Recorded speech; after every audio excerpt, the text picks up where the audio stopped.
you like to ask me about Rosario Dawson? I mean, she's a wonderful actor. Confirm her statement. I am dating Rosario Dawson, and I'm very happy about that.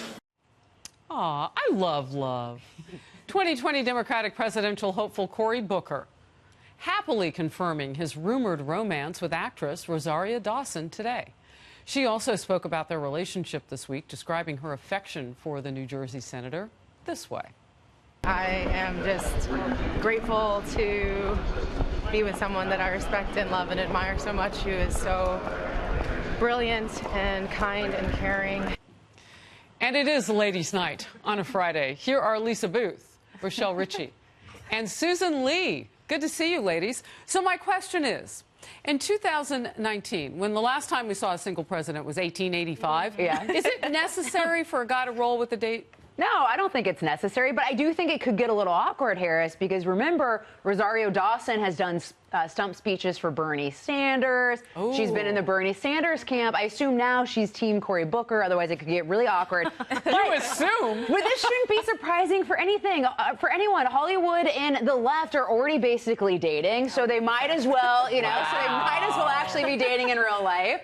I hope he never becomes president, but I wish him success in his love life. You know, everybody needs love. I was really surprised that she came out on TMZ and announced that they were dating before he did. Because the reason why is because we have to understand that if she were to become First Lady, she's going to be under a lot of pressure and scrutiny. Her family's going to expose, as Lisa mentioned, you know, the fact that she was arrested, right, on Capitol Hill. Those kind of things are going to come to light. So I think he has to be a little cautious of how far he wants to expose their relationship. In this era of The Bachelor, I feel like everyone loves reality TV. That's true. Because my mom said back in the day, if he doesn't put a ring on it, you know, you don't get to go some of the places that he does. So can she be First Lady if she's just the girlfriend? I think so. I mean, there have been two single presidents in the past. Right. I mean, does she have back to in be the First Lady? Yeah, in the 1800s.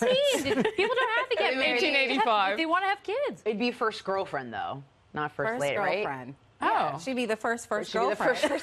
All right, so, but women have been on his mind. Always on his, I won't say it. This week, Cory Booker then doubled down because he had suggested he would like to see a woman on his ticket. He was looking for a woman to put on his ticket. And then he said this. I'm looking you in the eye and saying this. There will be a woman on the ticket. I don't know if it's in the vice president's position or the president's position.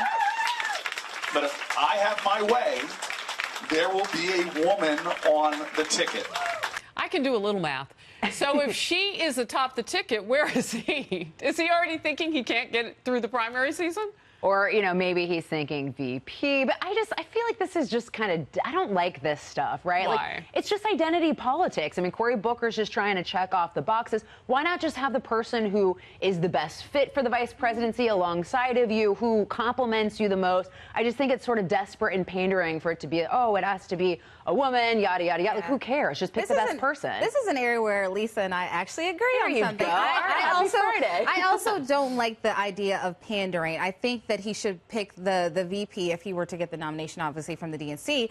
Pick the best person to run on the ticket with you. And I think this happens a lot. And as someone who is an independent but a more moderate Democrat, it bothers me when I hear some of these candidates pander not only to women, but also to pander to black voters. I listen to Tupac. I listen to Snoop Dogg. Well, Kamala Harris was listening to him and doing some things before he was actually making music. The Breakfast Club clarified that. But, or I have hot sauce in my bag. Remember that from Clinton? I was really offended by that. Yeah, wow. I think the Democrats are calling for either a minority candidate or possibly a woman. I mean, just give them what they want. Isn't he giving them what they want? Can I pause for 1 second with you, though, Susan? I mean, inevitability is what bit the party with Hillary Clinton. You've got to let somebody come along and build their own following. You can't just do it because you think you've arrived. Right. Well, tell that debate over work, right? I mean, he's not an example of it. We're talking about women. Did he say I was born to run? Or he did say that. That's right. I wonder if Springsteen wants a song back. I just threw up in my mouth saying But you have to be careful depending on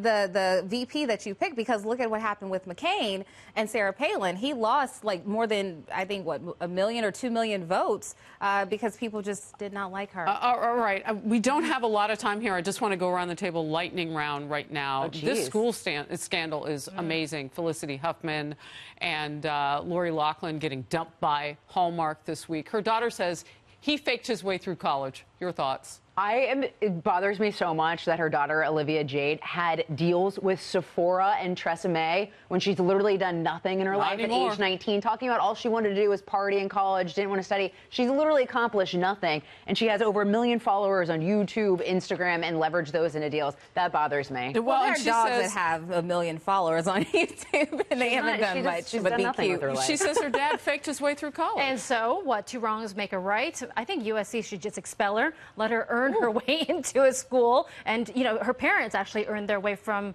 no education, so why can't she learn that? Look, I think what happened is obviously horrific, but I also think that when I looked at the statement, she was saying that her father was sort of lying to his parents about what he was doing with his tuition money. Wow. Okay, legacy. We'll see how it works out. They're all just alleged and accusations. True, it's true. Lisa, Rochelle, and Susan, have a fabulous weekend. Thank you, Harry. Thanks for being with me.